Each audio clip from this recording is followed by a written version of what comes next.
Muito bem, pessoal. Sejam bem-vindos a mais um encontro do GFORP.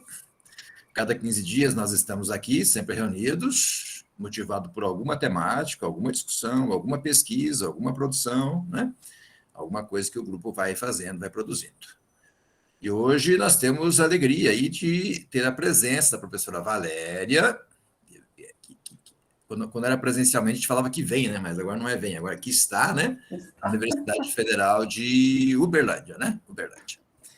É uma alegria ter você aqui com a gente. Eu não vou te apresentar porque você pode ficar bem à vontade. Aqui, de nós aqui não tem muita formalidade. Pode se apresentar, dizer o que você faz, as coisas que você está desenvolvendo, pesquisando, trabalhando. Fique bem à vontade aí, prof. Tá e aí, certo. a gente dá as boas-vindas para a professora, deseja ela seja bem-vinda ao GFORP, né? E para essa 2 horinhas aqui de conversa, bate-papo, né? A partir de uma temática tão importante que a gente vai conversar hoje, que é a questão do transtorno aí, né? Do espectro do autista e implicações para a formação do professor. O GFORP ele tem como centralidade as políticas de formação de professores. Então, é uma das questões importantes aí para a gente poder discutir. Claro que não tem como nós esgotarmos esse assunto hoje, provavelmente vamos convidar outras vezes a professora para estar com a gente, né? E vamos estar fazendo também outros eventos, para a gente poder conversar sobre isso, e aí é uma questão extremamente importante, né, no contexto educacional hoje. Para quem está aí como convidado e não está acostumado com os encontros do GFORP, a gente só pede o seguinte, quando você não estiver usando quem puder deixar a câmera aberta, abre, tá? Nenhum professor, por mais que passou 3 anos, 2 anos dando aula aí remoto na pandemia, mas nenhum professor gosta de ficar falando para fotinhos. Nenhum. A Valéria... E nem com a gente meio assim, né? Só com a gente, porque a gente dá aula para a gente, né? A gente olha para a gente. Isso. Então, abre aí. Todo mundo que pode, abre a câmera, deixa aberta. Não tem problema se está despenteado. Não se preocupe com isso. Tá? Isso é de menos. E aí, quando você não estiver falando, eu só vou pedir para você deixar fechadinho ali o áudio. Tá legal? Se alguém esquecer por alguma razão, bateu no botão sem querer, o Tarcísio, que abriu a sala, ele consegue desabilitar o áudio. Ele desabilita, ninguém fica chateado por isso, né? É só para a gente poder manter aqui a dinâmica do trabalho. Tá bom? Mas, enfim, nós conseguimos ler o texto, os 2 textos que a professora mandou para a gente, né? Ler com antecedência, para se preparar para o debate de hoje.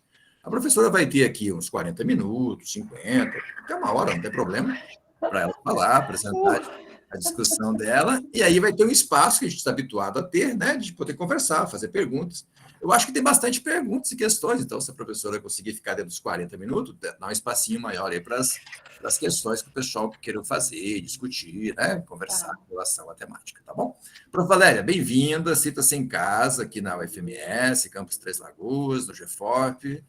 Fica bem à vontade, tá bom? Obrigada, professor Paulo.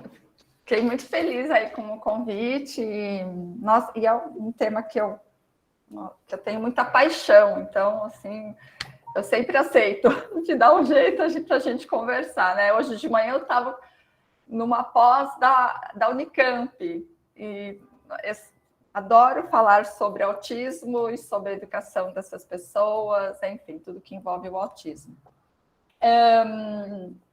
Bom, assim, bem rapidamente, né?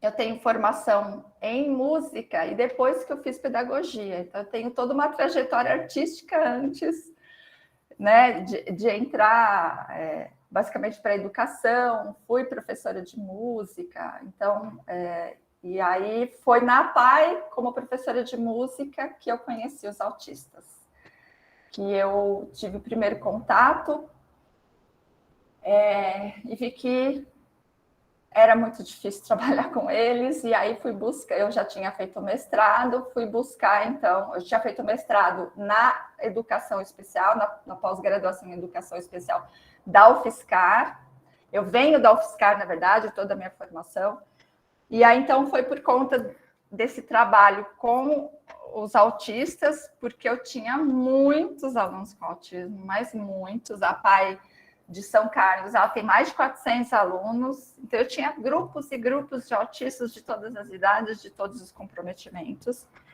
e aí eu não sabia nada, estava tendo muito problema. E um dos problemas que eu tinha com eles, por exemplo, era em relação a alguns comportamentos. assim, para vocês terem uma ideia, eu tinha um grupo de adolescentes que eles chegavam na sala de aula, e a minha sala, ela tinha logo na porta, assim, na parede do lado, um quadro, uma trompa, um instrumento musical, trompa, aquele instrumento grande. E ele parava em frente desse instrumento todos os dias na aula. Ele chegava lá e fazia exatamente assim, eu vou fazer exatamente como ele fazia. Coral, coral, morre não, se morrer, morre em terra. Coral, coral, morre não, se morrer, morre em terra. E ficava, e eu não entendia nada do que ele falava. Aliás, eu demorei para entender que ele falava coral, coral, morre não, se morrer, morre em terra. Da onde surgiu isso, né? E ele ficava. E eu ficava assim, oi, o que você está falando? Eu não estou entendendo. Não, mas olha, vamos para a aula, né? A turma lá, e eu aqui com ele, né?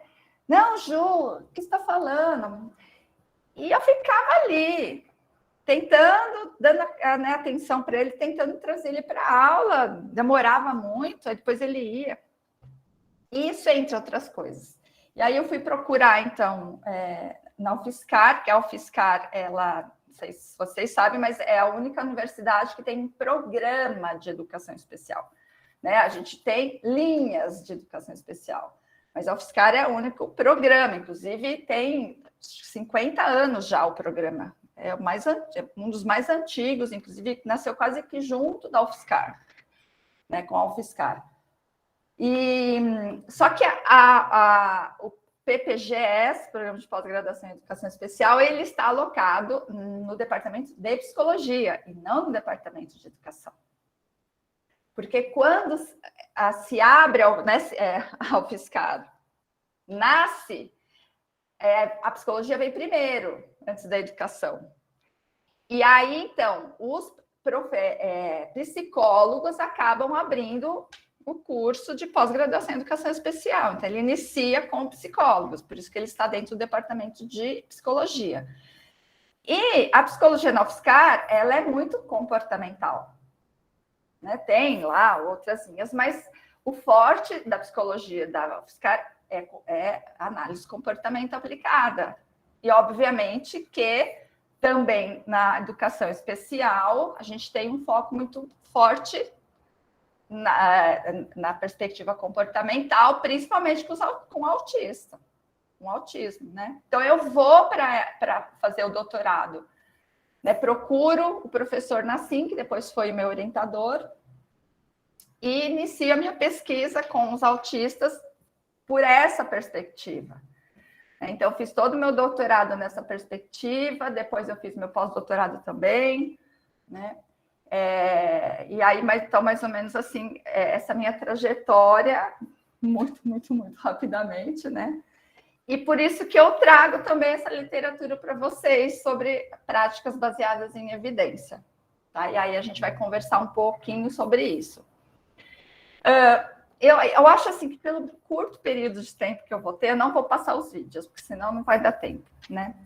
O que eu programei aqui? Para falar um pouco sobre o autismo. Eu sei que tem gente aqui que já sabe, já tem conhecimento, e tem gente que não tem, e tem gente que tem um conhecimento mais de senso comum. Então, acho que é importante eu destacar algumas questões do autismo, tá? Eu preparei aqui uma apresentação, eu vou colocá-la aqui.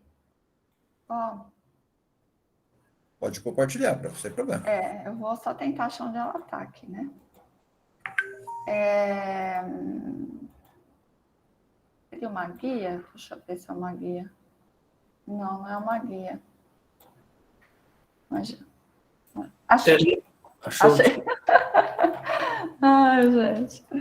Vocês estão vendo já?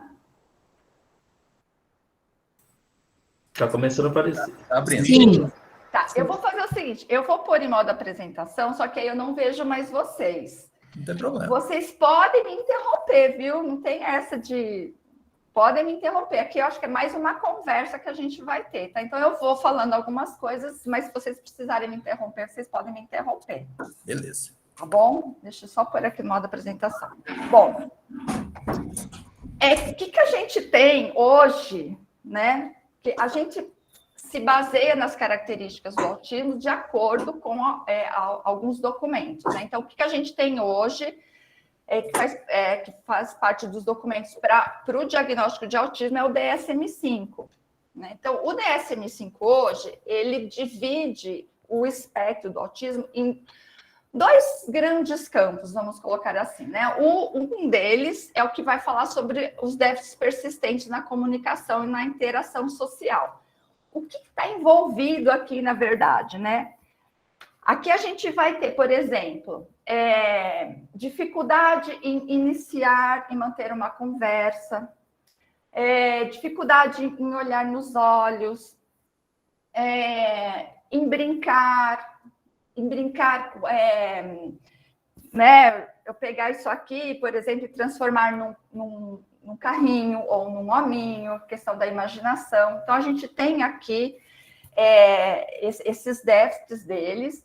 Por exemplo, tem muitos que não têm a comunicação verbal, a comunicação não verbal. E aí, na literatura, a gente vai ver que por exemplo, essas crianças que elas não têm o comportamento verbal podem vir a ter, mas pode ser que nunca venham a falar.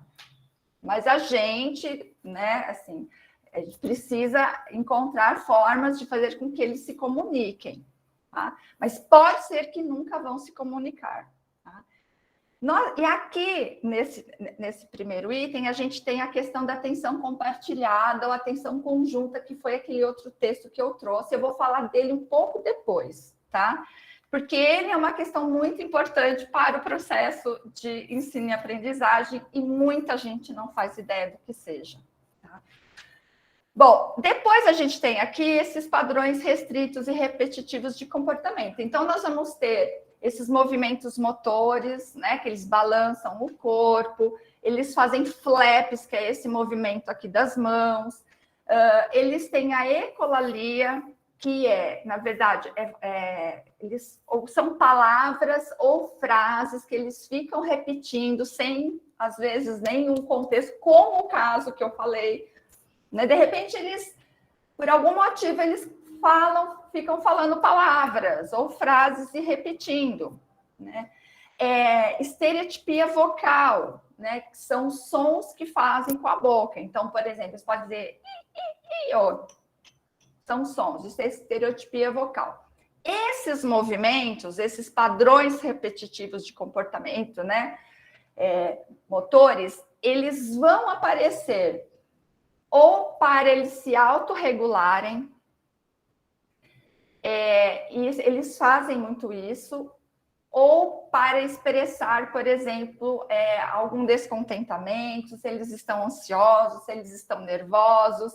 Aí você fala assim, mas como é que a gente vai saber quando que eles estão se autorregulando ou quando eles estão ansiosos? A gente percebe isso pela expressão facial deles ou pelo próprio corpo. Então, por exemplo, se eles estão... Vocês perceberam que eles estão com a fisionomia mais tranquila, né? Eles estão apenas balançando ou fazendo flap com a mão, alguma coisa assim.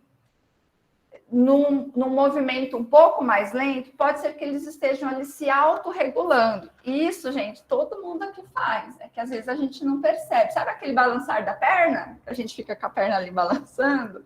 Isso é uma forma da gente se autorregular. Né? Então, às vezes, a gente está um pouco numa ansiedade, numa situação de espera, a gente balança, né? Tem gente que faz outros movimentos. Então, isso é muito comum neles.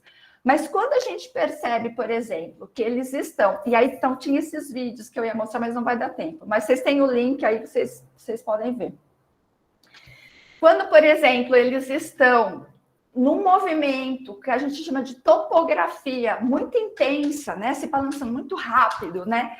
Balançando, fazendo muitos flaps, e com a expressão que a gente vê, né? Que não é uma expressão nem, né, de sorriso, nada, mas mais fechada, pode ser que esteja acontecendo alguma coisa, né? Ou uma ansiedade, ou eles não querem participar daquela atividade, eles estão nervosos, tem alguma coisa incomodando eles.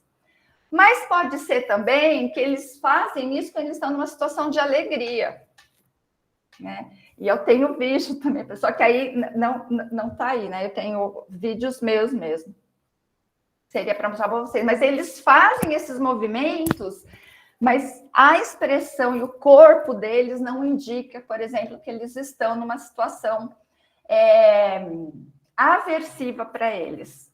Então, essa percepção, para nós que somos educadores, é muito importante que a gente está lidando com essas crianças, com esses alunos. Saber que esses movimentos, eles acontecem. Se eles estão nesses movimentos no sentido de se autorregular, a gente não pode fazer, não para de fazer isso, né? Ou tentar tirar a criança dessa situação. Não. Tem que deixar eles se autorregular, isso é muito importante para eles. É uma forma que eles encontram para, né? Às vezes eles estão numa situação, às vezes, de estresse, mas eles conseguem eles mesmos se autorregular. Deixa, não pode, inclusive, não, né, tirar eles dessa situação. E o mesmo acontece, eles estão felizes. Né? Se a gente percebe que eles não estão rígidos, né, com essa expressão, fazendo assim, que às vezes, ou assim, pondo a mão no ouvido, olha só, isso aqui fala muito para a gente, em termos de características dele, de situação que eles estão ali. Isso está falando muito para a gente, eu vou falar um pouquinho agora no próximo slide. A gente precisa ficar muito atento a isso. Muito atento a isso, para a gente saber em que situação que a gente tira a criança do ambiente ou não. Padrões de interesses e atividades. Então, geralmente são aquelas crianças, né? Essas crianças que ficam alinhando coisa, ficam empilhando coisa. Aí você fala assim, nossa, né? Mas o meu filho de 2 anos faz isso. Sim, toda criança faz isso no início do desenvolvimento. Eu sou mãe de 2, meus filhos também passaram por isso. Chega num momento que eles abrem a nossa porta e, né, eles não empilham as latas, empilha, normal. Isso é normal. Não é porque às vezes começa a empilhar coisa ou alinhar, nossa, e agora acho que ele é autista, né? Acontece que isso chega um momento que tem que parar. Né? Isso faz parte de um período ali do início do desenvolvimento, mas depois ele para de fazer isso.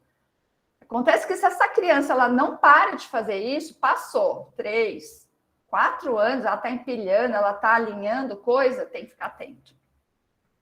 Tá? Andar nas pontas dos pés é uma outra característica que a gente precisa ficar atento. Quando a gente está percebendo, por exemplo, quem trabalha na educação infantil, é uma coisa que a gente precisa ficar um pouco atento, né? Mas a criança anda na ponta do pé. Anda na ponta do pé, isso é normal. Mas depois, a gente sabe que eles andam bastante na ponta do pé, mas depois eles baixam e segue, né, com o pé baixado. Mas se a gente está percebendo, já está passando, né, já está avançando na idade, ele continua andando na ponta do pé, isso pode ser uma característica. A gente ficar atento. Nesse primeiro aqui, e aí eu vou... Não sei se eu já entro agora, enfim, mas acho que eu vou entrar agora sim, porque a gente já está falando aqui. O que a gente tem aqui nesse primeiro, que tem um pouco a ver com o artigo que eu enviei, que é a questão da atenção compartilhada. Veja bem, gente. A atenção compartilhada, ela é precursora da linguagem, da comunicação e da socialização. E isso é um déficit muito importante que existe no autismo. Mas existe, assim, com muito mais frequência do que a gente possa imaginar. Então, ele é uma característica muito importante. Como é que a gente já percebe isso? Então, fica a dica aqui para quem trabalha, por exemplo, em berçário, em creche, né, na educação infantil, quem é mãe, quem vai ser mãe, né, já fica as dicas aí. Quando a gente está, por exemplo, né, lá de bebê, né, que a gente amamenta, ou a mãe amamenta, porque esse contato, né, ele é único, né, do bebê amamentando no peito da mãe, existe essa troca de olhar, né, entre a mãe e o bebê. Ou se a gente está ali, a gente trabalha num berçário, a gente está amamentando a criança, existe essa troca de olhar. Se a gente percebe que a criança ela não olha para a gente nesse momento, a gente precisa. Esse é um sinal, não que a criança é autista, mas ela é um sinal importante que tem a ver com a atenção compartilhada. Ela é o primeiro início da atenção compartilhada. Então, essa troca de olhar, ela precisa acontecer. E no desenvolvimento típico, ela acontece. Se a gente está percebendo que essa criança não olha, a gente precisa ter um olhar mais apurado para ela. Aí a criança vai crescendo, né? Vira um bebê, aí, né? De colo ainda, tal, mas já tem lá, né? Os seus 7 meses, por aí. Tá, por exemplo, lá na creche e a mãe vem buscar. Uma criança de desenvolvimento típico, geralmente ela faz assim para a mãe, né? Ela vê a mãe, ela já... Se a criança não faz isso para as pessoas que são mais próximas dela, principalmente os cuidadores, isso também é para a gente precisa ficar atento. Quando a gente chama a criança, João, e a criança não atende, pode ter 2 questões aí. Isso estou falando em questão de diagnóstico, mas ele acaba tendo tudo a ver depois com o processo de aprendizagem. Tem que se descartar a deficiência auditiva, a surdez. Então, primeira coisa, né? A mãe, a escola está percebendo que chama, ele não atende. Né? Você toca, tem som alto, ele não atende, ele nem liga, né? Tem que se descartar, em primeiro lugar, a surdez. Aí começa a investigar o autismo. Tá. Quando chega por volta de 11 meses, isso está na literatura. Depois, para quem quiser se aprofundar, eu tenho indicação de literatura para isso. Existe a questão, aí mostra-se mais claro a questão da atenção compartilhada. Vou dar um exemplo para as pessoas entenderem o que é atenção compartilhada. Então, vamos supor, eu estou com um bebê aqui de 11 meses, né? Ele vai se iniciar entre 9 e 11 meses, tá? A questão da atenção compartilhada. Ela vai aparecer mais ou menos nesse período. Então, vamos colocar aí uma criança de 11 meses. Então, eu estou aqui com ela no colo. Aí passa um avião e eu faço assim, olha o avião! E olho para a criança. Para onde a criança olha, gente? Eu não estou vendo vocês, tá? Só para... Para onde que a criança olha? Para cima, pro avião. Pro avião. Pro avião. Ela não olha só! Ela não olha para o meu dedo. Olha que eu faço isso aqui. Olha o avião. Eu estou indo com o meu dedo. Não é? Mas a criança não olha para o dedo. Olha que coisa interessante isso, gente. Olha o avião. A criança olha para onde eu estou apontando. Ela não olha para o meu dedo. Quando eu faço isso, que eu faço, olha o avião. A criança de desenvolvimento típico, ela olha para o avião. O que ela faz depois? Vai estabelecer relação significado-significante. Não. Falar aviãozinho. O que ela faz depois que ela olha para o avião? Ela volta a olhar para mim. Isso! Ela volta a olhar para mim, que estou mostrando. Isso é atenção compartilhada. Ela está se comunicando comigo. Ela está falando. Ela não fala. Entendi. Olha, eu estou vendo o avião. Não. Mas ela está mostrando, através de uma comunicação não verbal, através da atenção compartilhada, que ela entendeu o que eu estou falando. Ela não olha para o meu dedo, ela olha pro avião, ela procura aquilo lá no espaço. Mas a hora que ela volta a olhar para mim, ela está falando, mamãe, eu estou vendo o avião. Ou então, por exemplo, ela quer uma coisa no armário, ela não fala. Ela sobe no armário, ela está engatinhando, está aprendendo a andar, ela faz assim. Ela não fala, quero chocolate. Não. Ponto objeto. E olha para mim. Então, isso, gente, atenção compartilhada. E ela é precursora da fala, porque a partir daqui ela começa... né? Mamá, que é o mamá que está ali em cima. Mamá, e aí ela começa a falar. E ela começa essa socialização entre os pares, que ela tem faz parte da atenção compartilhada. Então, ela começa, ela olha, ela não faz nada no início, mas ela olha para lá e olha para você de volta. Depois ela começa e começa a fala, né? E aí começa a socialização. E isso é imprescindível para o processo de ensino e aprendizagem. Se eu não tenho atenção compartilhada, ele não vou desenvolver a fala, não vou desenvolver a socialização. Como é que eu aprendo? Então, isso é imprescindível. E isso é um déficit no autismo. Aí, nossa, mas então não tem? E aí nunca vai aprender? Vai. Mas aí que tá. A gente precisa ter essa percepção, precisa conhecer isso, saber disso, para que a gente intervenha.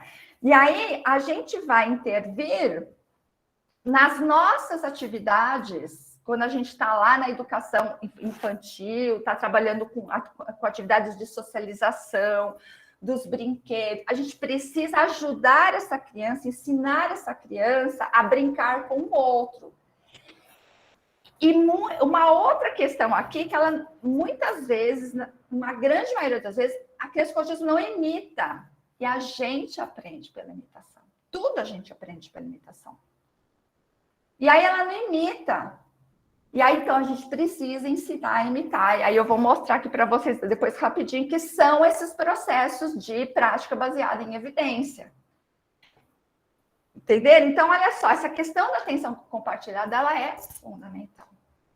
Aí chega lá na frente, o professor não tem essa formação. Porque ele não tem essa formação lá, na formação inicial.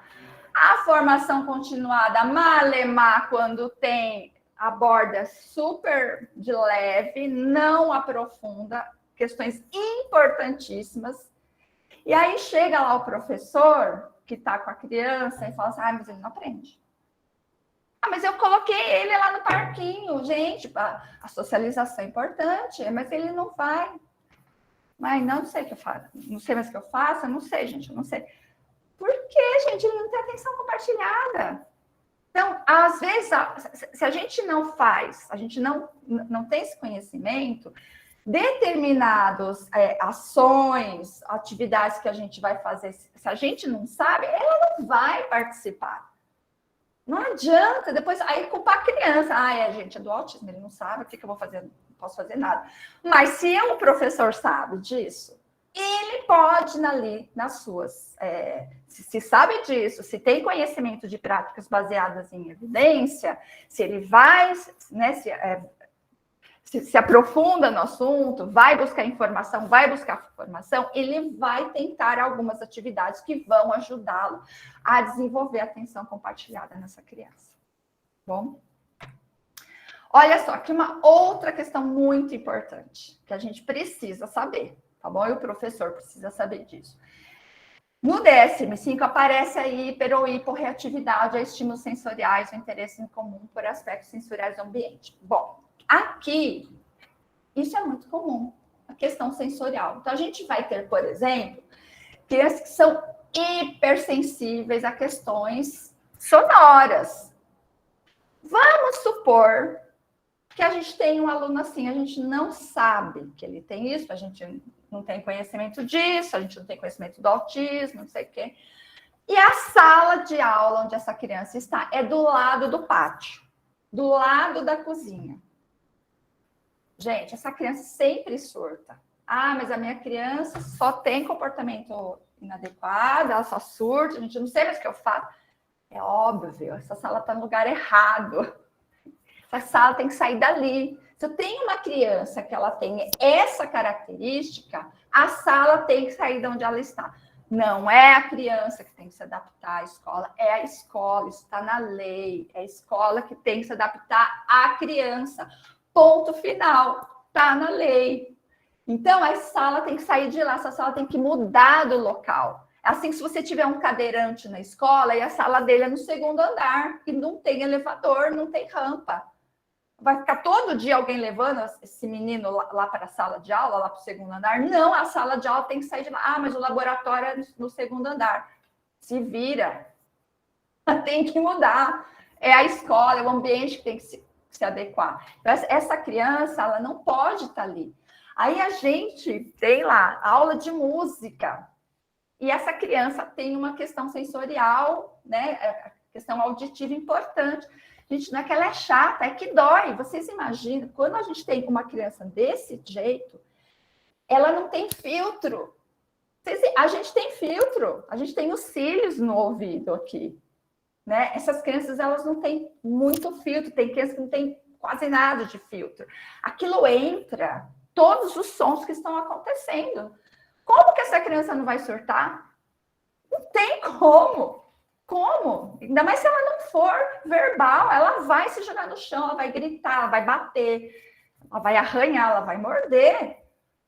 Né? Então, a gente tem que fazer alguma coisa. Aí tem uma aula de música que a flauta é um negócio que, nossa, dói o ouvido da criança.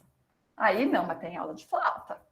Né? Então, aí você fala assim, nossa, mas então essa criança nunca vai poder estar ali naquele ambiente. Por exemplo, tem criança com autismo que não toma o lanche na hora do lanche, porque né, quem trabalha em escola sabe o que é na hora do lanche. Então, ele toma o lanche lá na sala das professoras e tal. Sim, a gente precisa tirar, mas a gente precisa ir devagarinho, mas muito devagar, gente, porque não pode ter pressa com eles. Introduzindo ele devagar no ambiente, porque essa criança, ela precisa viver em sociedade. Então, não é porque tem autismo, tem uma questão sensorial auditiva, que ela nunca... Então, não vai poder estar na rua, vai poder ir para um shopping, né? Criança que surge em shopping. Por quê? Por causa do som. A mesma coisa, a criança que tem um estímulo sensorial muito apurado na questão da visão. Vamos pensar numa sala de aula de educação infantil. Como é uma sala de aula de educação infantil? Tem tudo na parede.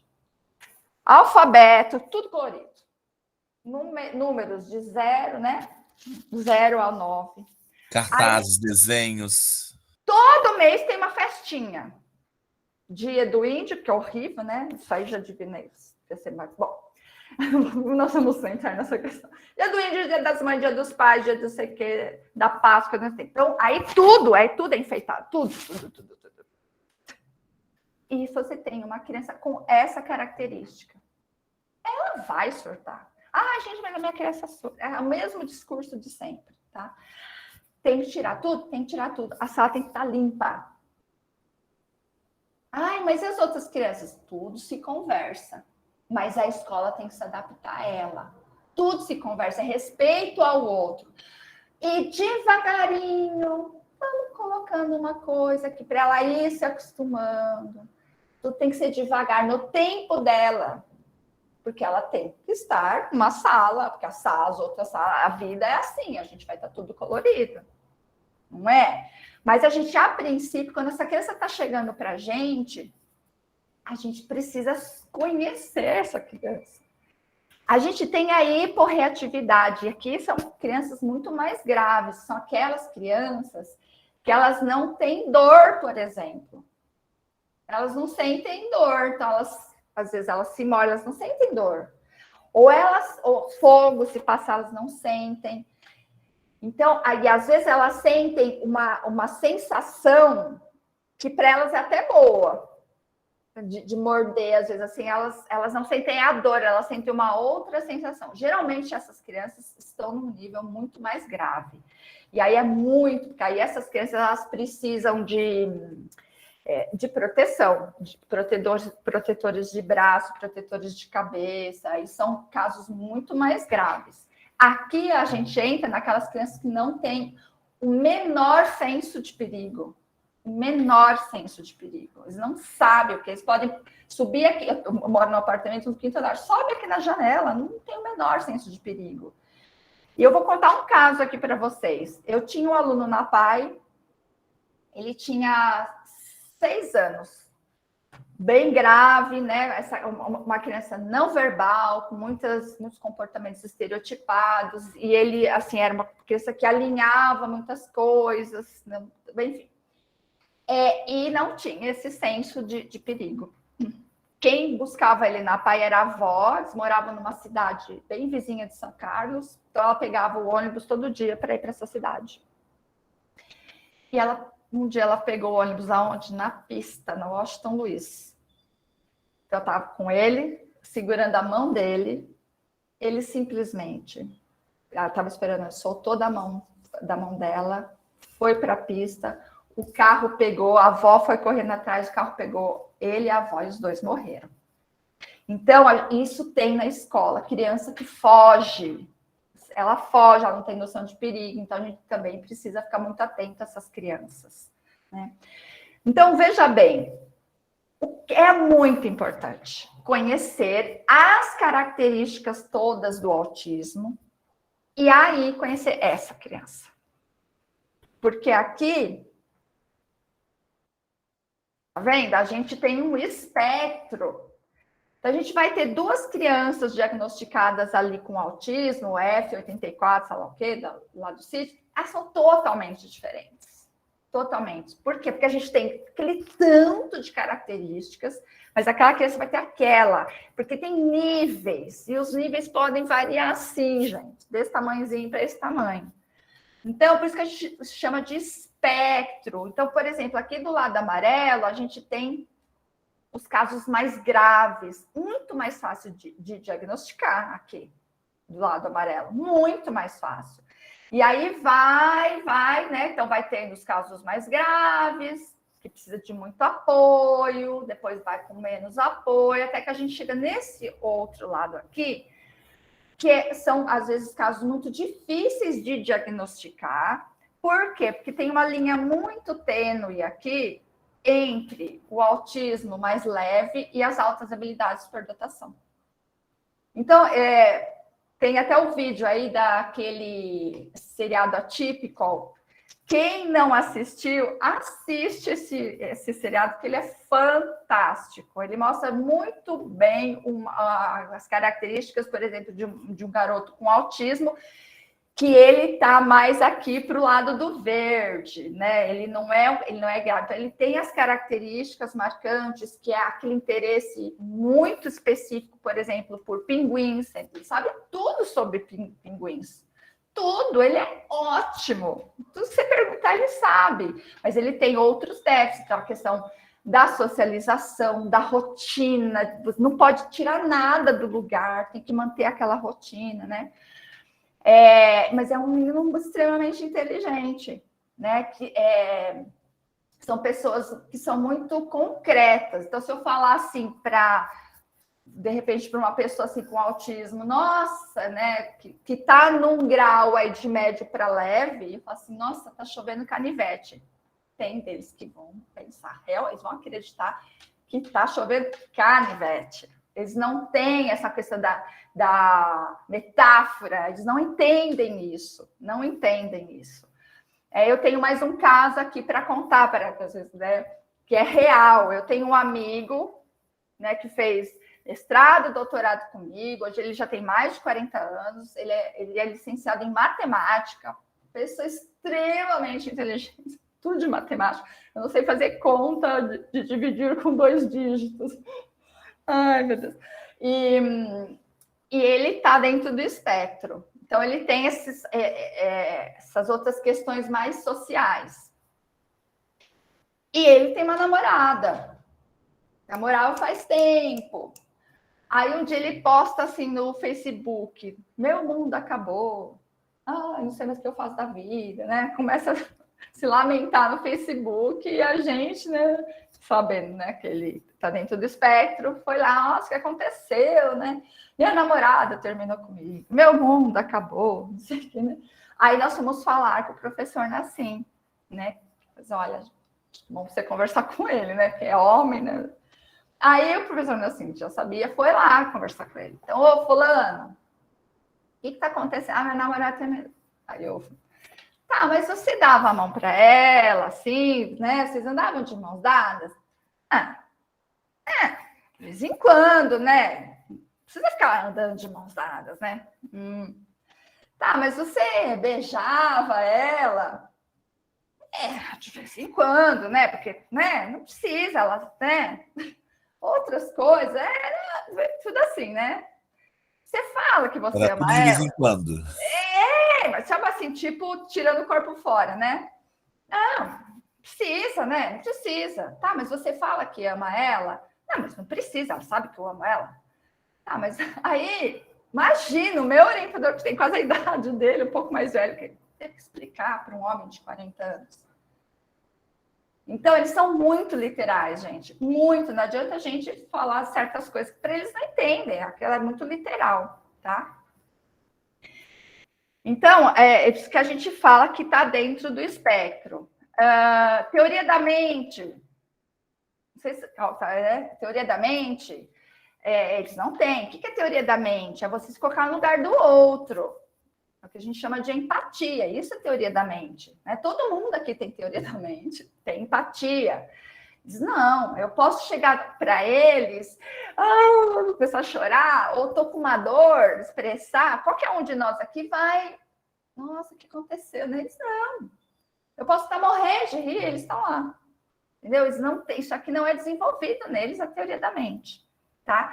Jogo simbólico, eles não brincam. Aí você vai lá e conta a história da Branca de Neve e Sete Anões para as crianças. As crianças, o que elas fazem, gente? Elas imaginam, elas vão imaginando. Para eles, não.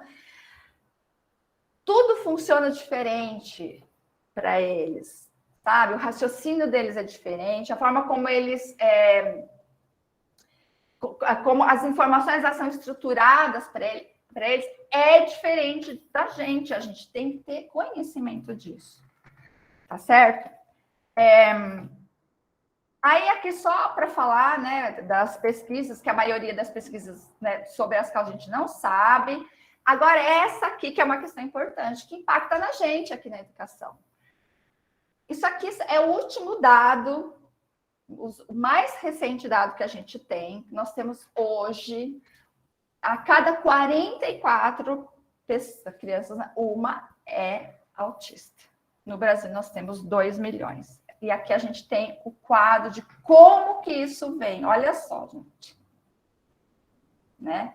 Imagina que em 2004 eram para cada 166 crianças, uma era autista. A gente está para cada 44.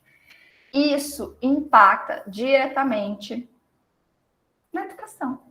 Porque essas crianças estão na escola. E elas estão na escola por quê? Porque é direito delas. Porque nós temos a Lei Brasileira de Inclusão, a nossa lei maior e última maior, né? A última lei sobre inclusão. Lei Brasileira de Inclusão de 2015, está lá. Nós temos a lei só sobre o autismo, que é a Lei Berenice Piana, de 2012. Então, eles estão na escola porque é direito deles. Então, e por que está cada vez mais? Porque nós temos aí algumas questões, tá certo? Desde pesquisas que citam, né? Tem muita pesquisa no mundo. Hoje, qualquer pesquisa em relação ao autismo é bem-vinda. Porque é o boom do momento. Tem um livro que chama A Era do Autismo. Nós estamos na era do autismo, tá? Por quê? Porque tem muita pesquisa acontecendo, a gente vai sabendo mais, a gente vai descobrindo mais. E tem outros fatores também aí que estão envolvidos nos diagnósticos, né? Então, tem causas genéticas, né? Então, sabe lá aquele seu tio lá distante esquisito? Pode ser que ele era autista, né? Então, a gente começa a procurar, você vai ver que tem casos na família, mas é que lá antigamente não tinha diagnóstico de autismo. Não tinha, essas pessoas eram os esquisitos da sala de aula. É o cara esquisito. Ela ficava sozinha, não se relacionava com ninguém. A gente sempre teve autista. Antigamente eles eram confundidos, né, colocados no mesmo patamar da esquizofrenia.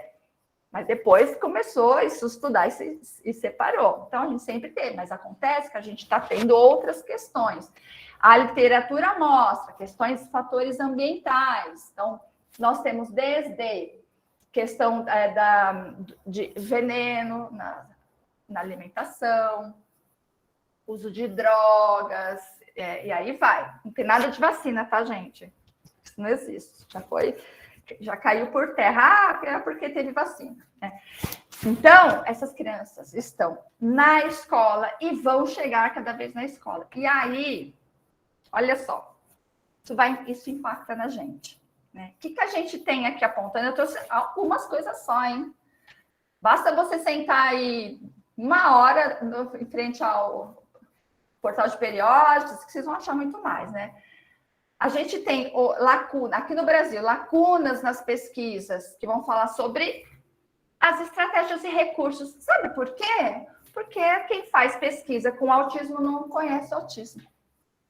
E aí eu vou contar um caso para vocês aqui agora. Deixa eu só falar essa outra parte aqui. Não conhece autismo. Então, não sabe que recursos. Não vai pesquisar direito. Formação, então, deficitária, que eu trouxe, sei lá, né? Trouxe desde 2012 a 2020, tem mais. Só trouxe algumas aqui. Então, não tem. E olha só, recentemente eu fui banca de uma qualificação de mestrado em que a pesquisadora, ela propôs uma intervenção. Aliás, foram duas, na verdade. Uma propôs um jogo. Ela desenvolveu um jogo no celular. E uma outra propôs uma intervenção para socialização dessa criança. As duas eram crianças da educação infantil. Resultado da pesquisa. Então, né? Aí vem a culpa na criança. Por conta do autismo, não sei o quê. Não teve efetividade. E aí, no caso dessa banca que eu fui, que foi essa proposta dessa pesquisadora, né, de uma brincadeira no parque. E ela aponta lá, né? E aí as professoras, então ela queria saber se dava certo e a opinião das professoras, né? Quais eram as dificuldades. Claro que não deu certo. Essa criança, ela não tinha atenção compartilhada. Então, na banca, eu falei, tá, mas essa criança tinha atenção compartilhada? Porque é justamente aquilo que eu falei para vocês. Ela não tem atenção compartilhada. Não adianta eu chegar com essa criança e colocar ela lá no coisa de areia e propor uma atividade junto com as outras crianças. Se ela tem questão sensorial, com relação à areia, ela não vai ficar. Né? Mas no caso dessa criança, ela até ficava, mas ela não tinha atenção compartilhada, a pesquisadora não conseguiu fazer atividade, porque ela propunha a criança, estava lá na dela. Aí eu falei assim, então, mas tem uma coisa anterior a isso, né? Aí né, a conclusão, não, porque é muito difícil o autismo, né? Porque nós temos que ter formação, claro, né? Ela não fazia ideia do que era atenção compartilhada, nem a orientadora. Então, quando eu falo assim, é uma área, gente, que ela é uma área que precisa de formação agora. É a demanda da atualidade.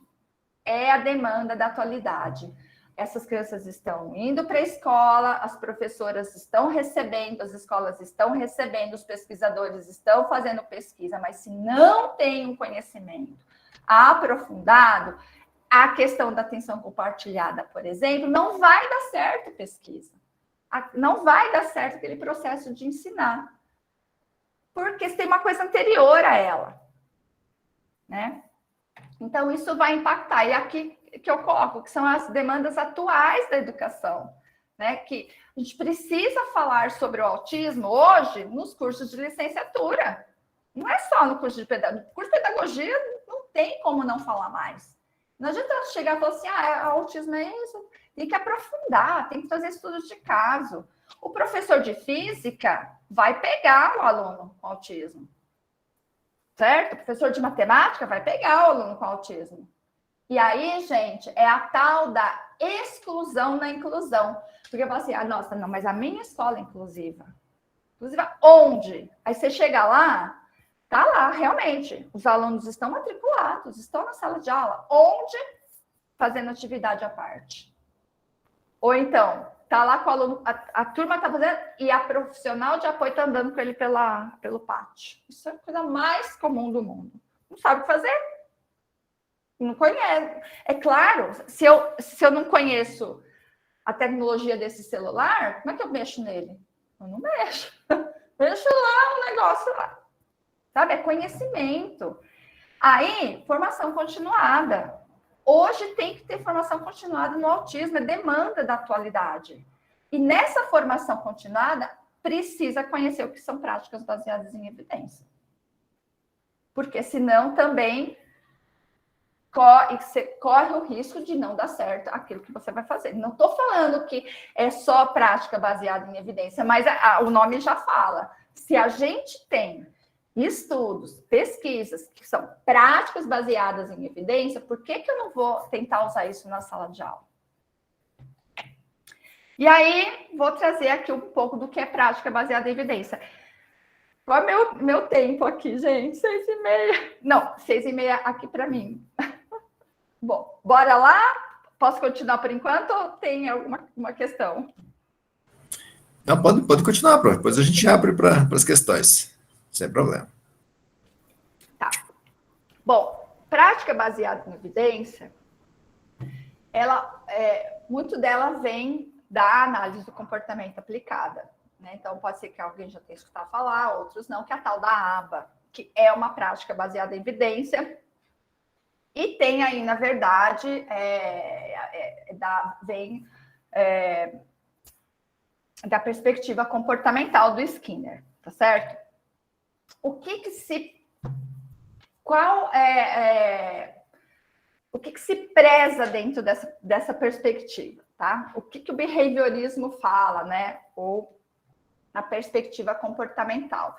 Basicamente, a gente precisa medir aquilo que a gente está fazendo. Então, por exemplo, quando a gente vai numa farmácia, a gente vai lá e compra um medicamento, o médico receita, a gente compra o medicamento. Mas a gente só está comprando esse medicamento porque ele foi muito, muito e muito testado. Né? Então, foram feitos vários testes, foram feitas medidas. Então, ele foi testado em muita população. Então, ele está cientificamente comprovado que ele funciona, vai para o mercado, tá certo? O behaviorismo, ele fala justamente isso, que a gente precisa aplicar coisas, e aí envolve a questão da educação, como que a gente vai intervir, no caso aqui do autismo, que é o que a gente está falando, não que precisa ser só com autismo, não, né? Isso aí para qualquer pessoa, mas a gente está falando de autismo. Com aquilo que já que a ciência já provou que dá certo. A ciência já comprovou que dá certo. Né? Então, é essa perspectiva. No behaviorismo, não o Skinner, né, falava que ele era totalmente contra as questões mais subjetivas. Né? Por quê? Porque para as práticas baseadas em evidência, a gente mede aquilo para saber se está dando certo. E então, por exemplo, como que a gente mede pensamento? Né? Não tem como, a gente não entra dentro da cabeça da pessoa e mede o quanto ela está pensando. Né? Estou morrendo de vontade de tomar um sundae. Quanto você está com vontade de tomar sundae? Muito, de 0 a 10, 10. Mas isso também é subjetivo. Em relação a quê? Com base em quê? Então, por exemplo, o behaviorismo, ele é o oposto da psicanálise. Porque a psicanálise, ela trabalha com o subjetivo. Né? A pessoa vai lá, senta, conversa, e é tudo com base no subjetivo. Eu estou falando que é errado? De forma alguma. Apenas que são perspectivas diferentes. Tá certo? São perspectivas diferentes. Mas no behaviorismo, ele é contra isso, porque a gente não consegue medir. Então, se eu não consigo medir, como é que eu posso realmente, cientificamente, comprovar que ele funciona, tá? E outra questão que fala é que a gente aprende pelo reforçamento. Isso é verdade. Tudo que a gente aprende, porque a gente foi reforçado pelo próprio ambiente. Então, por exemplo, né? Se uma criança, uma criança pequena, né? Ela, sei lá, uma criança, sei lá, de 2 aninhos, assim, ela tem um piano lá, um piano, ela vai lá e toca, fica tocando, né? Se os pais começam a fazer festa para essa criança, muito bem, ai, que legal, muito bem, tá, não sei o quê. Qual é a probabilidade dela ir para o piano de novo e tocar, gente? Todas, né? Ou seja, diante do piano, a criança tocou o piano e ela foi reforçada, né, socialmente pela família. Se essa criança for lá e tocar, né, tá lá a família, tocar, e ninguém fazer nada, a probabilidade, tô falando que isso não vai acontecer, tô dando a probabilidade, talvez, dela não tocar de novo também é grande, mas pode ser que não aconteça, certo? O que se fala é que quando nós somos reforçados por algum comportamento que a gente tenha, por uma ação, um comportamento. Quando eu falo comportamento, veja bem, na análise do comportamento, quando eu falo comportamento, eu não estou falando de birra, não é isso. Toda a minha ação, nessa perspectiva, ela é chamada de comportamento, tá? Então, eu peguei isso aqui, essa garrafa é um comportamento. Então, a probabilidade da gente fazer aquilo de novo é muito grande, porque a gente está sendo reforçado pelo ambiente. Por um outro exemplo aqui, vamos supor que, sei lá, tem um aluno na sala de aula, a professora entra na sala de aula e ela está falando sobre os animais. Aí o Joãozinho fala assim, então, no meio da aula, então, professora, nossa, eu vi um vídeo super legal hoje em casa, assisti um filme super legal. Aí a professora, João, eu estou dando aula, agora não é hora disso, por favor, né? Tá bom? Tá. Então, gente, como eu estava falando, continua, daqui a pouco o João. Professora, mas o filme que assisti é muito legal, nossa, ou era o carro que não sei o que. João, começa, a professora fica nervosa. Tá bom, João, depois a gente conversa, tudo bem? Vamos combinar assim, depois a gente conversa? Então, né, então, professora, João, pelo amor de Deus, vai lá para a sala da diretora. Dentro, olha o que está acontecendo. A gente tem 2 questões aqui. Ou esse menino queria atenção dessa professora, e ele estava conseguindo, porque ela parava a aula dela para dar atenção para ele. Então, ele pode aprender, ele estava sendo reforçado. Se a intenção dele era querer atenção, se a intenção era querer atenção, ele estava sendo reforçado pela professora. Por quê? Porque a professora parava de dar aula para dar atenção para ele. Se ele tinha a intenção de sair daquela aula porque ele não queria estar naquela aula, ele foi reforçado também, porque ele fez e ela colocou ele para fora, né? Assim, são exemplos simples aqui, né?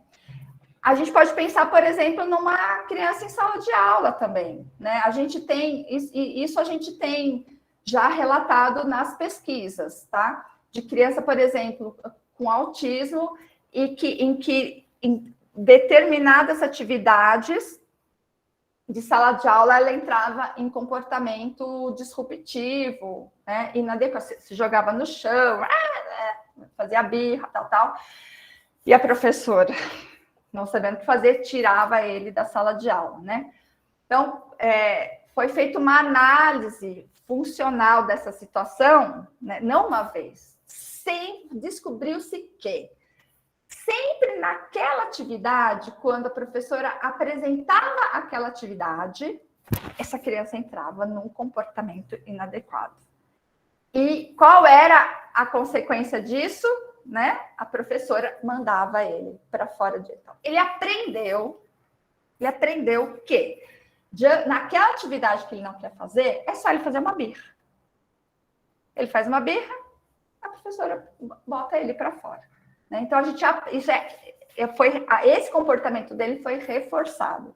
Basicamente, então, na análise do comportamento, é isso que se fala, que é justamente isso aqui. A gente tem, diante de um um estímulo ou comportamento antecedente, a gente tem uma resposta. Então, diante da atividade de fazer matemática, a gente tem uma resposta ou comportamento em si de birra, imediatamente nós temos a consequência, que é sair da sala de aula. Essa contingência que a gente fala que é por ela que a gente aprende, ou seja, essa criança está aprendendo por conta desse reforçamento.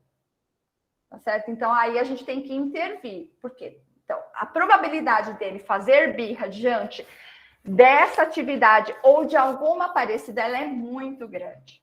Então, basicamente, dentro da análise do comportamento, a gente verifica essa contingência para tentar mudar. E isso envolve a questão do ensino-aprendizagem.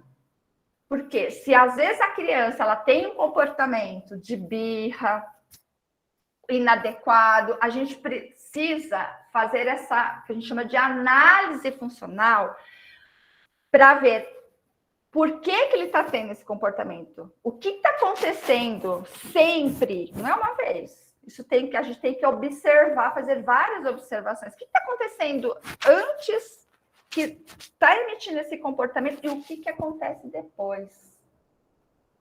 Porque isso aqui está reforçando. E aí, diante disso, que a gente vai pensar em estratégias para mudar isso, para que ele consiga estar em sala de aula, fazer as atividades. Mas isso, gente, é conhecimento que precisa... a gente não aprende numa aula em 8 horas, né? A análise do comportamento aplicado, que é uma prática baseada em evidência, ela é algo extremamente difícil, demanda muito estudo da gente, enfim. E aqui a gente tem outras questões que alguns procedimentos da análise do comportamento que a gente consegue aplicar em sala de aula. Por exemplo, que na verdade a gente faz isso, mas a gente às vezes não lembra ou não percebe.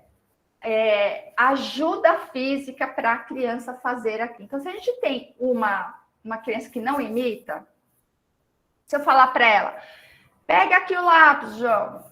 Ele não pega, ele não imita.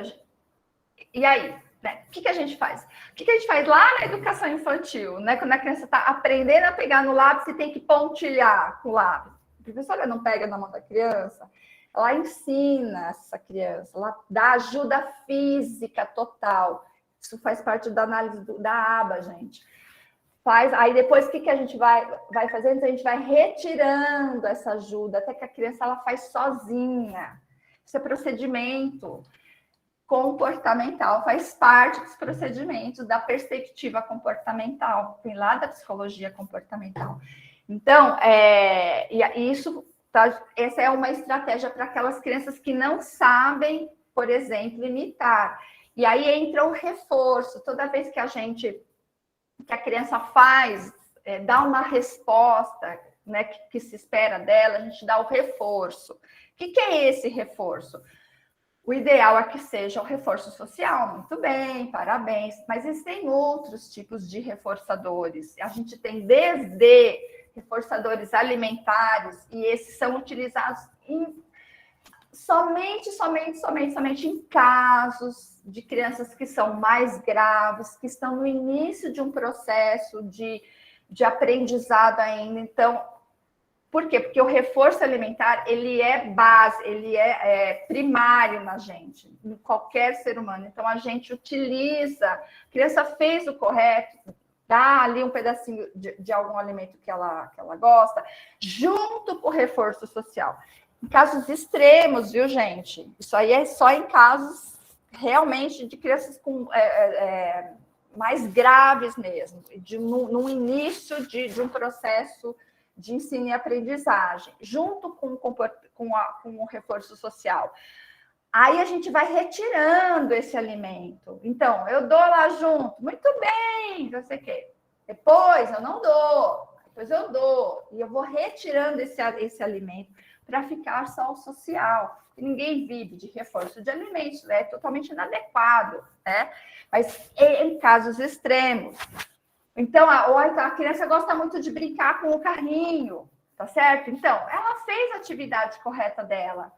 certo? Então, muito bem, João, brinca um pouco com o carrinho, mas isso também tem, junto com o reforço social, precisa ser retirado aos poucos, sendo esvanecido esse reforço, gente, porque a gente não pode, a gente tem que ter somente o reforço social.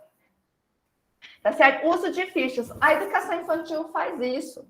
A professora tá lá, né? Tem lá assim, olha, gente, tem aqui as fichas, as estrelinhas.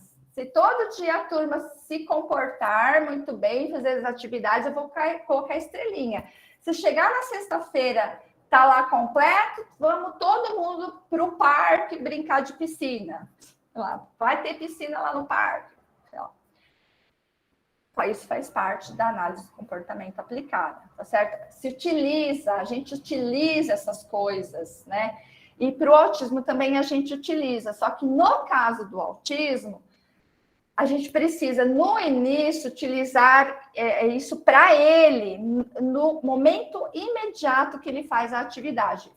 Para algumas crianças, não adianta eu falar assim, para eu fazer aquilo lá, dele ganhar o reforço só na sexta-feira, não vai adiantar absolutamente nada. Então, para essa criança, precisa dar o reforço imediatamente à atividade correta. E aí, depois a gente vai espaçando isso, porque também não tem como ficar fazendo isso, né? Toda hora ele faz, você vai lá e dá a estrelinha para ele, né? Enfim.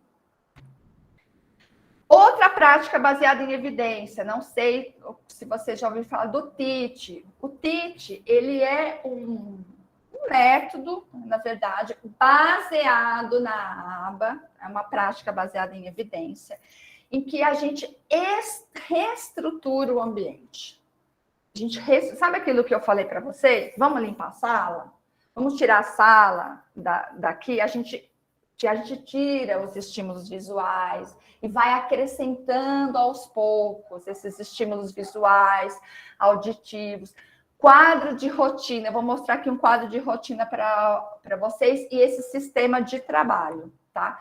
Isso aqui é um quadro de rotina, eu vou falar uma coisa para vocês. Façam porque dá muito certo. Dá muito certo isso.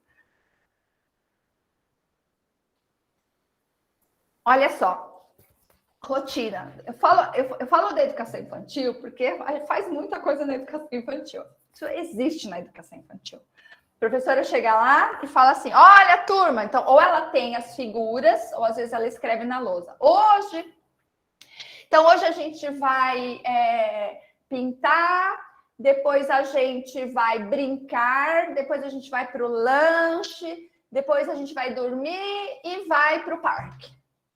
Ou vai embora. Tá? Ela põe lá, às vezes, as figuras ou escreve. Rotina da sala. Ótimo. Se você tem uma criança com autismo, faça a rotina dela. Tem a rotina da sala, mas faz uma para ela. Isso é TEACH.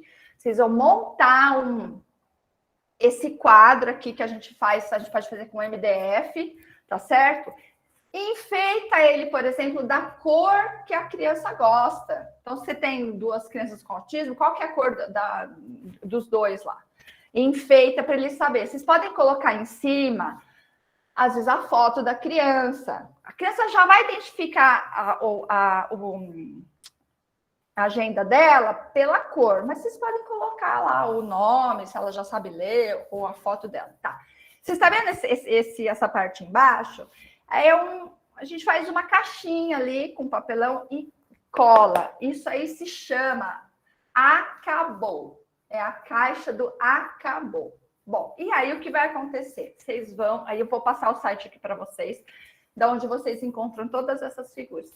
Vocês vão colar com velcro as figuras para ela.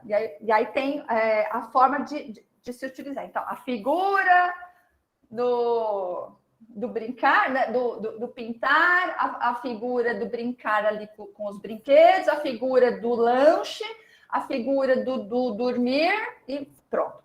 Bom, a sala sabe, mas a sua criança com autismo, você vai lá com ela e você vai ensiná-la primeiro através da ajuda física total. Ela vai tirar a primeira atividade lá de cima. A primeira atividade é pintar. Ela tira, desgruda, leva com ela, pode ficar no colo, em cima da mesa, mas tem que ficar com ela. Ela faz a atividade. ela acabou de fazer a atividade, ela te entregou, ela pega essa figura e coloca nessa caixinha do acabou. Aí coloca lá, acabou essa atividade. Aí vocês vão lá, ajuda ela a tirar a segunda atividade. Ela tá vendo que a segunda atividade é lanche. Não, brincar com os brinquedos. Então, ela fica com ela, brinca com os brinquedos. Acabou? Põe na caixinha do acabou. E assim por diante até finalizar. Isso aqui, gente, se vocês soubessem como isso organiza a criança, porque a criança com autismo, ela tem essa questão, ela da rotina, isso está no DSM-5, ela precisa da rotina para ela se organizar. Porque se ela não sabe o que vai acontecer depois, qual é a atividade, ela pode ficar ansiosa e pode entrar em comportamentos inadequados. Assim, mas está lá. Não importa. Tem que usar dessa forma, retirando, ela leva com ela.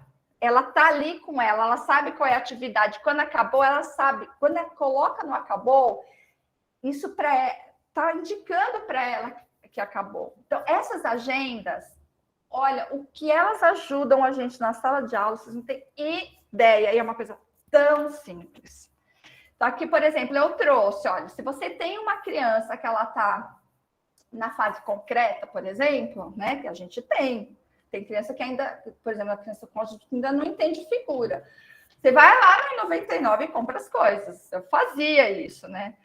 Então, por exemplo, tem a foto da criança aqui, né? Então, aqui ela toma o remédio primeiro, ela vai brincar de bola, depois, não sei se é um baldinho, não sei aqui, vai escovar dente, vai sentar lá na cadeirinha para fazer uma atividade e tal, vai dormir e vai embora. Ela vai tirando um por um, faz esse mesmo processo. Aqui as figuras, né? Assim, primeiro ela vai trabalhar lá na mesinha, tal, não sei o quê. Isso é agenda TIT. Tá? E aqui tem as atividades para a gente fazer com elas, baseadas no TIT. O que o TIT fala? Ele fala o seguinte: o trabalho ele tem que acontecer de cima para baixo, da esquerda para a direita. Não é assim que a gente escreve? Então não tem nenhuma novidade, tá? Então as atividades que a gente prepara para eles, que às vezes a gente tem que adequar as atividades, correto?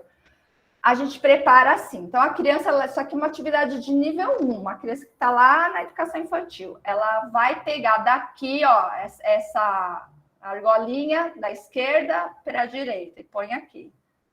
Ela fez toda essa atividade. Sabe o que tem do lado da mesa dela? Uma caixa de papelão do acabou. Então, ele fez a atividade, ele põe na direita dele e põe essa atividade na caixa do acabou. Ótimo. Próxima atividade.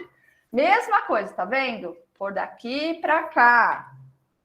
Aqui vai ficando mais complicado, né? Então, aqui, por exemplo, ele tem que fazer pareamento, olha só, né? Do peixinho, então, olha, da direita para a esquerda, de cima para baixo. Ele não pode começar de baixo para cima. Então, peixinho azul vai pôr lá no peixinho azul, é pareamento, né? Pareamento aqui é de animal e de cor. Acabou? Põe na caixa do acabou. Mesma coisa, é que aqui ficou virado, né? Mas ele põe o palito dentro do potinho. Daqui para cá também, né? Pareamento. Atividades de nível 2 já vão complicando, mas é sempre o mesmo esquema, tá certo?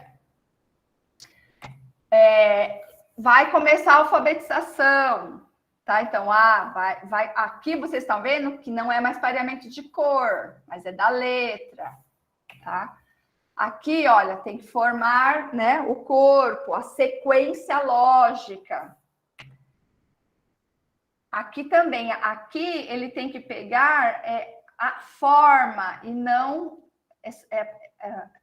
olha só, ele tem que achar esse objeto aqui dentro, passar para lá.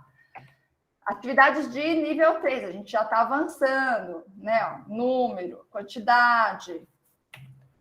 Aqui para formar também uma sequência lógica e outros níveis aqui, né? Então, formar palavras. Isso, então, gente, tem os níveis. Isso é TIT, tá? São atividades que são são práticas baseadas em evidência.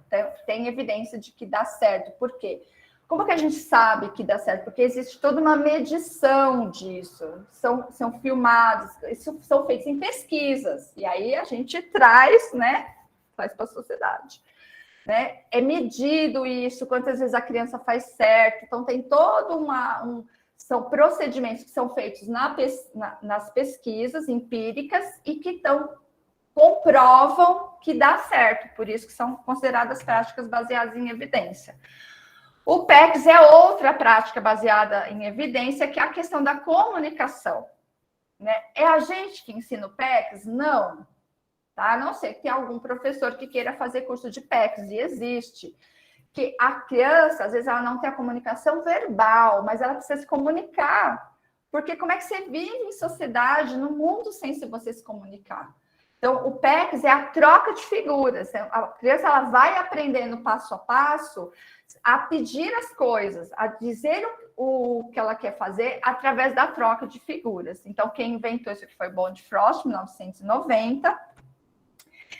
A Kátia Walter, uma brasileira, ela adaptou o PECS para o Brasil. Então, quem tiver interesse, é só procurar o trabalho da Kátia Walter. Ela acrescentou mais uma fase, então, ela adaptou para a nossa realidade, para o nosso contexto.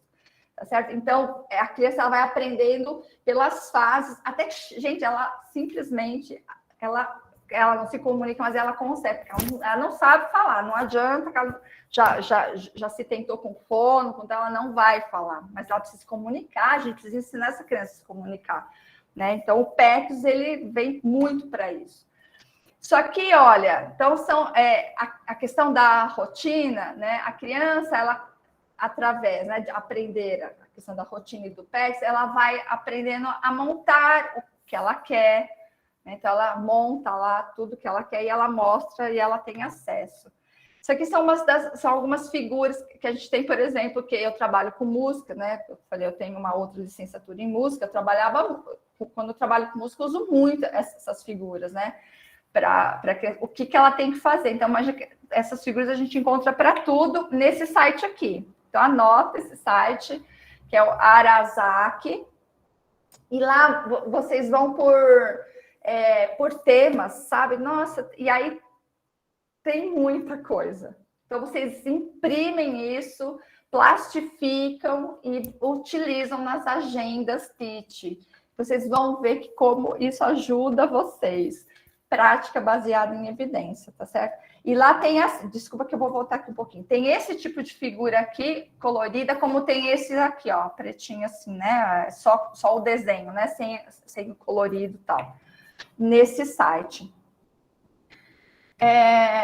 Eu trouxe a musicalização aqui porque ela está entrando já nas práticas baseadas em evidência. Ela não estava, mas o último manual de práticas baseadas em evidência, ela já está aparecendo. Aparece a musicoterapia também, já tinha um pouco da musicoterapia, mas aparece a musicalização.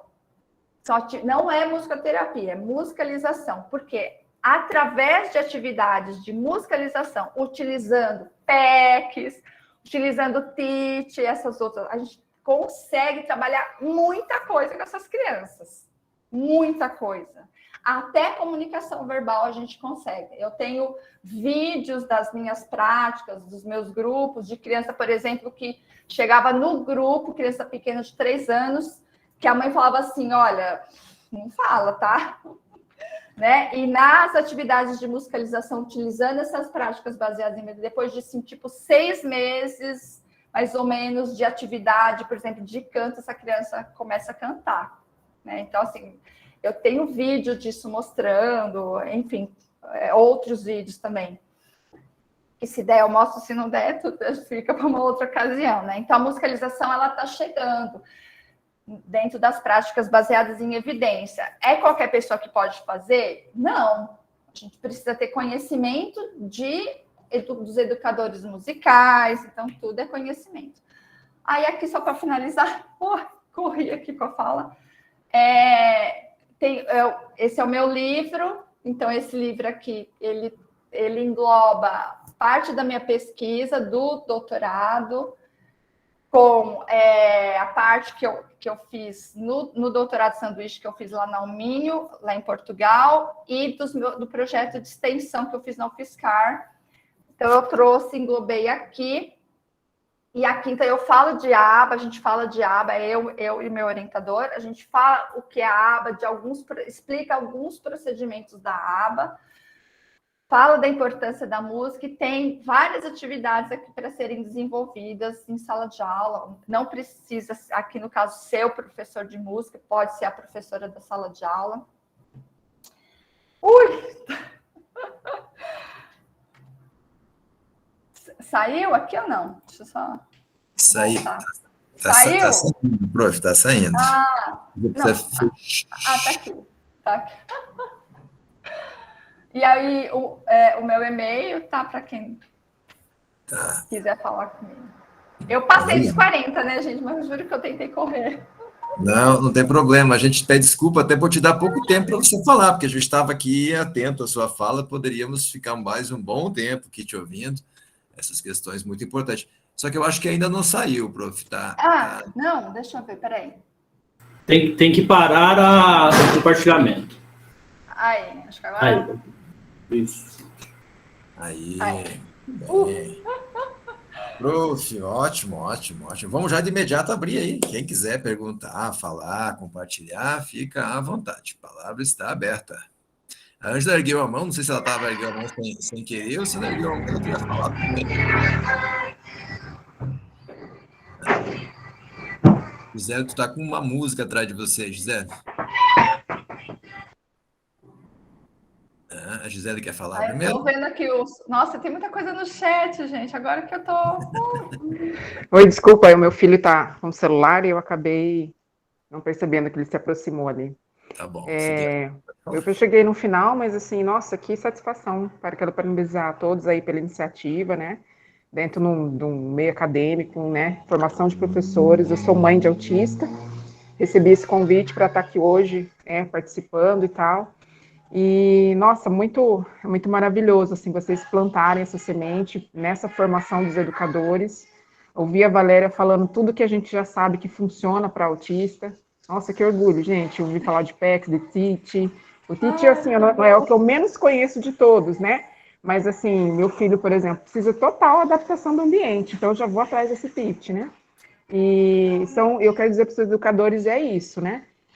Quem quiser se especializar, que é uma área muito interessante, os recursos, eles estão aí, sabe? Para quem está afim, as possibilidades são infinitas e apostem e acreditem nos seus alunos de educação especial, porque há muito suporte, a ciência aba, ela nossa, é a salvação, é uma maravilha. Meu filho faz aba desde os 2, é nível 3, é super comprometido, mas assim, o que esse aba já me mostrou que ele é capaz de fazer, né? E é uma luta, gente, transpor isso para o ambiente escolar, né? A educação, ela tem muito isso de assim, mas aba é só terapêutico, tá? Aqui não entra, né? A gente tem muito essa barreira ainda, né? E assim, por desconhecimento, né? Por falta de treinamento, falta dos gestores entenderem que isso funcione, que vai ser bom para todo mundo, mas principalmente para o aluno, né? Mas é uma semente, a gente está numa luta constante, né? Nossa luta enquanto familiares de autista é diária, né? Cada dia uma demanda. E é isso. Eu estou assim, honrada de estar aqui ouvindo vocês, né? E pensando assim, gente, tem gente preocupada em se pelo menos oferecer a isso para esses educadores. Se eles vão implementar, se eles vão usar isso na prática diária deles, a gente não sabe, a gente reza para que sim. Mas, assim, só de estar isso no nível, né, mestrado, é maravilhoso. Parabéns, tá? Eu coordeno um grupo, viu, Gislene? Que é o GPTE, que é o Grupo de Estudo e Pesquisa em Transtorno do Espectro do Autismo.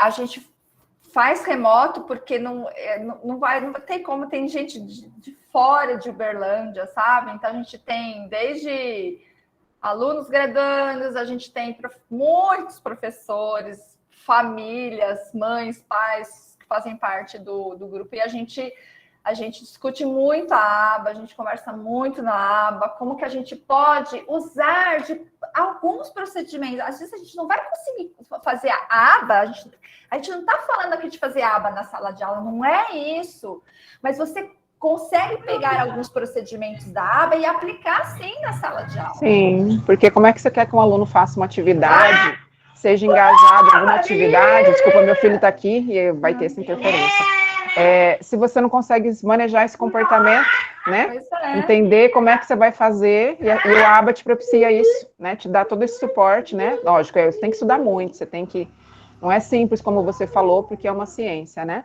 mas assim, tem muitas equipes terapêuticas que podem dar esse suporte para quem está ali na educação, na coordenação, para o professor de apoio, para o regente. A rede tem que oferecer formação continuada. A gente tem que exigir isso da rede. Não é lá um sábado, não, viu, gente? Um sábado vai fazer nada, vai fazer cosquinhas. Como é que eu tenho acesso a mais informações do kit? Muito bem. Tem algum site, algum curso? Tem que procurar, na verdade. Eu posso tentar ver, mas assim, se você colocar, por exemplo, na internet, pode ser que você ache alguma coisa. Depois, você pode pedir o meu contato para o Paulo, qualquer coisa. Se você entre também em contato comigo, eu vejo como é que eu posso te ajudar nisso. Tá bom? Tá bom, agradeço. Eu printei o seu e-mail, eu mando um oi. Ótimo. Tá bom, obrigada. Ok. Alessandra? Alessandra, pode falar. Oi, parabéns, professora, pela sua exposição, né? Ela foi me instigando a relembrar vários exemplos, porque eu sou professora de Educação Superior na UFMS, no curso de História aqui em Nova Andradina, mas também sou mãe de autista, nível 1. E eu digo que quem fez o acompanhamento psicopedagógico dele fui eu, né, pela formação inicial em psicologia, mas também passei por muitos desafios, porque diferentemente de outros que colocaram aqui, que conseguiram o diagnóstico cedo, eu fui conseguir com praticamente 10 anos de idade, né? E instigar essa discussão, ela é necessária. E ainda a gente sente muita resistência em relação às secretarias municipais e estaduais para que a gente faça extensão, formação. Eu sinto aqui pela tentativa de entrar dentro dessa área e propor discussão e formação, assim, vão postergando, depois eu vejo, depois eu entro em contato, e a questão, eu ainda praticamente não consegui espaço para tanto. Mas a gente está aí a caminho, né? E investindo sempre. Penso que essa sua fala, no sentido de que é um campo que aguarda muitas pesquisas, de fato o porque se nós ainda achamos muita dificuldade de acesso, embora exista muito material na educação básica, ensino fundamental, primeira etapa, isso vai ficando ainda muito mais escasso quando a gente entra na segunda etapa do ensino fundamental e principalmente quando a gente fala em metodologias de ensino aplicadas a áreas específicas da ciência, né? Os alunos aqui de História ficaram surpresos ao não conseguirem encontrar pesquisas que pudessem tratar de metodologia do ensino da história para alunos. Mas não deve ser mesmo. Mas assim, eu fiz de propósito, para que eles pudessem gerar esse impacto e entender o quanto isso ainda demanda investimento de estudo, de pesquisa e produção. Mas parabéns, né? Eu estava aqui só compartilhando, lembrando da questão da regulação do comportamento, em momento de regulação no sentido de que estava incomodado, negativamente falando, e na regulação do comportamento em uma situação de alegria. Não sei se interessa aqui o exemplo para o pessoal. Quando ele ouve choro de criança, né, necessariamente leva a mão ao ouvido, hoje já nem tanto, já superou muito dessa fase, mas aí começa com essas crianças birrentas, essas crianças choronas, né, ele é verbal. Ao mesmo tempo, quando houve muito ruído de conversa, que nem ele frequenta locais de várias circulação de pessoas, shoppings e tudo mais, mas dependendo do contexto em que ele está inserido, então ele começa a mexer as mãos para poder regular essa ansiedade que vai gerando. Esse mesmo movimento, ele é comum em situações de alegria. Então, situações de extrema alegria, nós fizemos aqui a Semana do Autismo, e nós realizamos durante essa semana um piquenique comunitário Te Acolhe para os pais, né, familiares e pessoas com autismo, num lugar bem específico da cidade, onde a gente poderia deixá-los livres, né, em contato direto com o verde.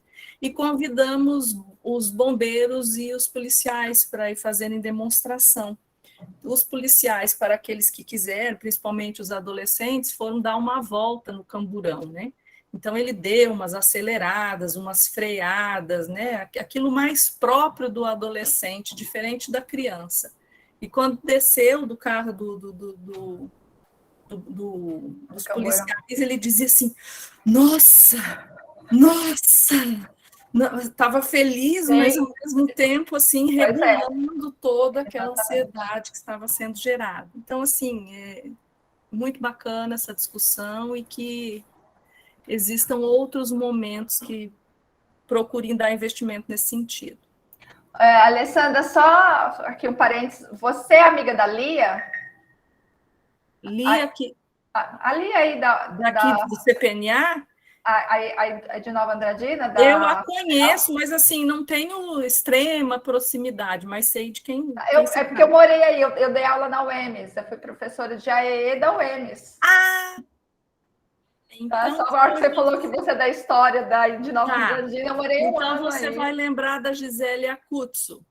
Sim, claro. Sim, ela falava muito de uma professora da UEMS que era apaixonada aqui. Então, ela falou assim, nós tivemos uma perda muito grande, mas tivemos uma sorte também grande que você chegou. Opa, vamos conversar, então. Com certeza. Legal, obrigada, viu, Alessandra? Legal. Vamos para a Bianca, acho que na sequência. Bianca. Oi, professor, tudo bem? Professora Valéria, eu queria fazer um comentário. Eu trabalho numa escola de educação infantil e lá contém 6 autistas. E, assim, eu nunca tinha lidado, nunca tinha visto na prática, né, como é o... Tá cortando, professor? Acho que agora foi, né? Só tira seu vídeo, que daí é só áudio, acho que não corta. Isso. Espera aí. Melhorou agora? Vamos lá. Então, eu trabalho numa escola onde tem 6 autistas, né? E eu nunca tinha visto o trabalho na prática. E o que a professora falou, eu vi, assim, que é muito verídico, né? Só que onde eu trabalho, eu vejo que existe ainda uma resistência muito grande da parte dos pais, né? Que eu acho que ainda é um problema para essa questão de outros déficits, outros problemas também, mas falando sobre o autismo, eu acho que ainda existe uma resistência da parte dos pais em aceitar que o filho tem, né? Em aceitar que o filho precisa, assim, de outros cuidados, precisa fazer as terapias necessárias e entre outras coisas. Então, assim, digamos que desses 6 autistas, né, que já estão com os laudos e tudo mais, há uma resistência, por exemplo, de 4 para estar buscando ajuda. Acha que ele vai passar a conviver normalmente, que ele vai falar normalmente, e um deles, assim, tem um grau até elevado, e infelizmente tem essa resistência, né, dos pais. Eu não sei se isso é falado em outras reuniões, outros encontros, mas onde eu trabalho a gente tem tentado trabalhar em relações com os pais, né, deles abrirem, assim, e, entre aspas, quebrar um pouco dessa resistência e procurar entender também o lado das crianças, porque são crianças, né, assim, no máximo 10 anos, e é uma fase complicada, né, vários exemplos que a professora deu, eu achei, assim, magnífico, que eu pensei assim, eu vou até comentar com as professoras, né, sobre a caixinha, sobre a questão das rotinas, porque às vezes como a professora comentou, às vezes o professor não tem todo aquele saber de como trabalhar, né? Às vezes fica se sentindo perdido, e eu vejo isso com algumas professoras. Então, assim, algumas coisas eu tirei uns prints aqui para mostrar para elas, falar assim, olha, tem como fazer uma aulinha mais legal, mais dinâmica. Então, assim, seria essa contribuição, achei muito válida, muito bacana, é um assunto, assim, que eu acho muito necessário, né, a gente está comentando, que só vai aumentando os casos, né, igual a professora mostrou as pesquisas, infelizmente, só tem aumentado os casos de muitos autistas. E é isso, professora, muito obrigada. É o seguinte, a gente tem uma questão, eu falo o seguinte, a gente consegue, quando eu falo a gente, estou falando de nós professores, a gente consegue ir até um determinado ponto. Então, por exemplo, nós temos uma responsabilidade muito grande, a gente está falando de educação. Então, às vezes, assim, né, a gente às vezes esquece que a gente tem uma responsabilidade muito grande. Mas por isso que a gente tem que estar sempre estudando, buscando formação, e de novo eu falo, a demanda atual é o autismo. A gente tem que buscar formação em autismo. Tudo que a gente puder, para poder ajudar essa criança a entender, a aprender, a estar em sociedade, né? A educação, a gente precisa ensinar essa criança a aprender. Ela tem o direito a isso. Agora, quando esbarra, a gente chega na família, aí a gente não tem muito que a gente faz. Não tem o que pode fazer. Porque a família é uma outra questão, né? A gente ouve muito professor falando assim, família, julgando a família, né? A família, gente, quem é mãe de criança com autismo sabe o processo que é. Por quê? Pensa no seguinte, a mulher, ela está grávida, a gente, quando a gente está grávida, a gente imagina, a gente planeja futuro para o nosso filho. A gente já fica imaginando. Quando a criança nasce, ela é diagnosticada com alguma deficiência, tá certo? E o autismo, tem muito preconceito, né? A gente fala autismo, quando fala em autismo, a gente já imagina a criança no nível de comprometimento grande, né? Aquela criança que faz birra, que bate, né? Essa família, gente, ela vive um luto. Ela passou por um processo de luto. E esse processo, ele pode ser mais demorado ou não, tudo vai depender do contexto social, cultural, educacional, tudo. Depende de muita coisa. Então, nós temos famílias que elas vão aceitar mais rapidamente. Quando a família aceita mais rapidamente, né, mais precocemente, e vai atrás dos direitos que ela tem, né? Porque ela tem direito, e tem condições, mesmo que não tenha condições financeiras, ela vai buscar, porque a gente tem, sim, instituições que podem ajudar, a gente vai para o SUS, não interessa, vai buscar. A criança se desenvolve, gente.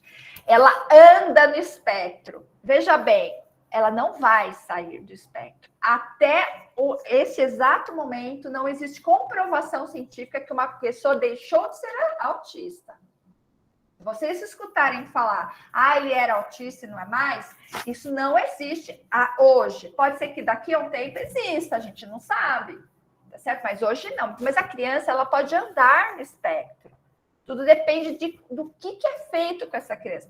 Mas tem famílias que demoram muito para aceitar. E aí, esse processo, ele é um processo que a gente, né, a família precisa de ajuda. Então, nós, professores, quando a gente esbarra na família, a gente não tem muito mais o que fazer. A gente faz ali dentro do nosso contexto o que a gente puder fazer. E quando a gente esbarra em escola, também, às vezes tem escola que a gente barra nela, e também não tem o que fazer. Eu tenho muitos relatos de alunos aqui da pedagogia que trabalham em escola particular, e eu falo assim, você já tentou conversar com a mãe?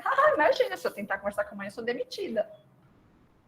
Esbarra na escola. esbarra em questões também, por exemplo, de escola, e a gente sabe disso, de muita escola particular que não cumpre a lei do AEE. Aí a família não sabe que ela tem direito, gente, porque isso não é divulgado. Que a família tem direito, que tem a lei Berenice Piana, que tem a lei de inclusão, a lei brasileira de inclusão. Sabe que aí a escola fala assim para a família, a escola particular, não, aqui a gente não tem. Se você quiser, você pode, né, contratar, ou se você quiser que a gente contrate, a gente vai pôr ali na mensalidade. É isso, se você quiser. Então tá. Gente, a família tira dinheiro, faz, sabe, torce coisa para arrumar dinheiro. Sendo que a escola é obrigada a colocar a professora do AE no contraturno, e dependendo do caso dessa criança, se ela for uma criança que ela é mais grave, ela tem direito do profissional de apoio para acompanhá-la na sala de aula. Mas ela não cumpre. Escola pública, quantos relatos eu já não ouvi do seguinte: chega lá na escola pública, às vezes a escola lá de periferia, sei lá, já tem um X número de alunos ali, né, público da educação especial. Aí chega uma mãe, aquela mãe simples, gente, não tem acesso à educação, não tem acesso à cultura, aquela mãezinha simples. Chega lá com o filho, às vezes com paralisia cerebral mais grave, né, ou com autismo um pouco mais, né, de nível 2, assim, e tal. E a diretora fala, gente, é tão terrível isso, nossa, até o negócio. Fala assim, mãezinha, mas aqui a gente não tem. Olha, eu vou falar uma coisa para você. Eu te aconselho você levar ela lá para a PAI, porque lá ela vai receber tudo que precisa. Aqui a gente não tem como atender o seu filho, sabe? Ele vai sofrer. Nossa, isso é terrível. E tem. É a minha realidade hoje, foi essa proposta indecente aí. Tem. Isso, gente.